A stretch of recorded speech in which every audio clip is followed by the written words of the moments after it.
Hey everybody, Paul Turner here from thediscipleproject.net and paulturnerspeaks.com, coming to you from the most beautiful camp on the face of the planet, Life for Youth Camp, here in Florida this week speaking. I thought I'd take you on a little journey with me and show you a little bit of the camp, maybe share a few stories, and show you what the teens are up to out here. Just ran into a good friend of mine here. This is Steph. Say hey, Steph. Hello, vlog, Paul Turner.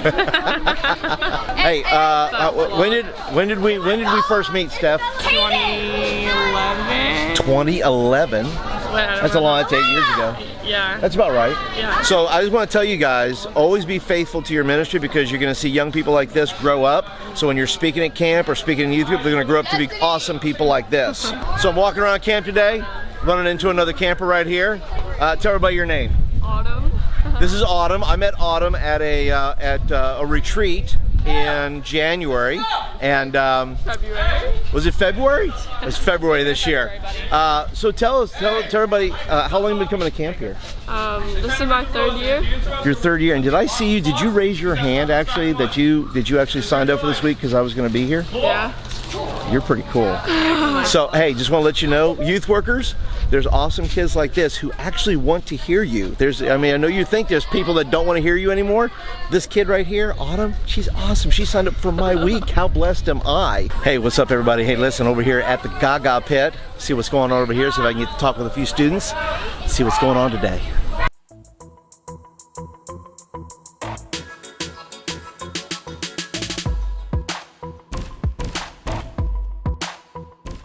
All right, here I am, Life Youth Camp with this guy. Tell everybody your name. I'm Ethan. Hey, Ethan. Ethan, tell me, what does it mean to start again? Caleb.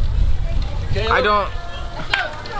Hey, Caleb Gornell. What's your definition? To start, I'm gonna put some context. To start over is to restart something completely. To start again is to start. I'm pretty sure it's to start where you left off, or to start. So like, you start it back up again, or you start back up a video game again. Like if you're playing Mario, you're like World 2 of 2, and then you play until you're at World 8 of 8. You start the game up again. So you start again. That's it. You wouldn't start back at 1. You start back at 8. You'd start back at 2. 2. If you started at 1 and went to 2. Right. And then you stopped at 2, but then later you started at 2 and went to 8. Right. You'd start again at 2 and start again at, and then you'd end at 8. Exactly. And guys, tell me, what is this camp all about? You guys were just telling me what you think this camp's about. What is it about? This is about God, and people who do not know God should come here to learn about God. Oh. This place is, and have fun, yes, obviously. I love it. I love it. Now, answer me this question here, because I know that about knowing God and things like that is about starting again. How would you define start again? What does it mean to start again? Pick up where you left off. Pick up where you left off. So does that apply to our relationship with God? Yes. Yeah. Does that mean you have to go like all the way to the beginning, or you can start right where you're at? If you mess up, you and God can pick it right up, right? Yeah. That is awesome. Good wisdom. Wisdom from these minds. Be born again. All right, so what would camp speaking be without a trip to your local, you can't really see it, but you can kind of tell where I'm at, Starbucks. And so I'm out here just tightening up the message. It's pretty much solid, it's done. I'm kind of putting little sprinkles here and there, some little points I want to make. But I am doing something interesting tonight. I'm going to do a prayer station at the end to really connect the kids with the closing part of the message and really their commitment to the gospel. So let me go ahead and take you over there and show you that. So all this week I am putting together little prayer stations, singular prayer stations that kids can come up to and interact with, because I think a prayer station can help them digest the gospel in a different way than just me preaching it. And so what you see here, you can see, and I'm going to put a video of this particular prayer station and how I did it and why I did it and all that kind of stuff. So there should be a link up above there. You can click on and watch that. But this particular prayer station just allows kids to interact with Scripture, and then something tactile, something that they can put their hands on, so they're actually doing it. In this case, because my message has to do with erasing, it involves pencils and erasers. So more on that later. Let's go ahead and jump into the service and my message tonight, Erased. Where we say things we don't really mean. We say things like, I wish I was dead. I wish, as most people, from what I understand, it's not that most people don't want to live. It's just that they just don't want to exist. They don't want to die. They just don't want to exist. Life's too hard. And unlike the movies, we have to go through life. We don't get to go back. We don't get to erase our mistakes. We don't get to erase those things, which is what we're talking about tonight. We want to erase things, but they live up here and in here. We wish we could erase. Haven't you had moments that you wish you could erase? Don't you have moments in high school or middle school or in sports? I just watched a special that they had on ESPN. Bill Buckner just passed away from the Red Sox. And if you don't know who Bill Buckner is, who played for the Red Sox, in the 6th game of the World Series against the Mets, he missed a ball, a simple, easy ball. He should have caught it, came down the first line, he should have caught it, tagged first, and it would have been done. Except the ball went right underneath his glove.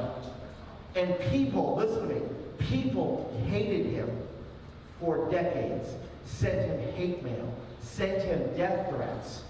Do you know what he did though? He went on with his life. He just took his family, he played out the rest of his career, and then he wound up moving to Idaho and lived and had a great family, and all that was going on. He recently passed away, but the way he dealt with those things, there were times, if you'd asked him, he wished he could have erased that moment. He wished that moment wouldn't have happened. But that moment, in some way, showed him what was really important, which was his family. It wasn't sports. It wasn't the fans. Can I tell you what? Fans will turn on you. Amen? There are some people, listen, they will turn on you. What a powerful, powerful service tonight.